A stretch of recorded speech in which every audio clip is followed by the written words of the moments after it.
Jake Miller had always believed that life was about second chances. Growing up in a small town in Texas, he learned early that nothing was handed to you. You had to fight for it. His father worked long hours at a gas station, and his mother cleaned houses across town. They didn't have much, but they had each other. At 17, Jake thought he had everything figured out. He dreamed of leaving his dusty hometown, moving to New York, and becoming someone important. But life had other plans.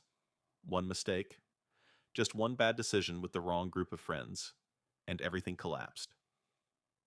Jake lost his scholarship, his reputation, and worst of all, his father's trust. Years passed. At 25, Jake found himself back in the same town he once tried to escape. The same roads, the same people, the same quiet disappointment in his father's eyes. He worked at the same gas station now, standing behind the counter where his father once stood. Every night felt like a reminder of what he could have been. One evening, as the sun dipped below the horizon, an old pickup truck pulled in. A tired-looking man stepped out with a young boy beside him. The boy held a broken toy car, trying to fix its loose wheel. "Excuse me, sir," the man said. "You got any glue?" Jake searched behind the counter and found a small tube. "No charge," he said, handing it over. The boy's eyes lit up. "Really?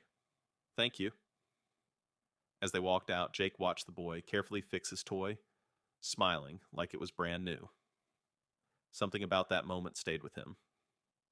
That night, Jake couldn't sleep. For the first time in years, he realized something important.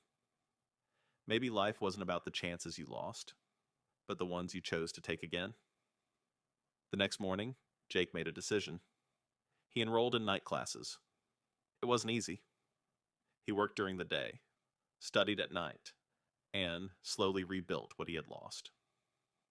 His father didn't say much, but one evening, as Jake was leaving for class, he placed a hand on his shoulder. "I'm proud of you, son." Those words meant more than anything. Years later, Jake stood in front of a classroom, not as a student, but as a teacher. He told his story to kids who thought they had already failed, and every time he did, he ended with the same sentence. "It's never too late, as long as you don't give up on yourself."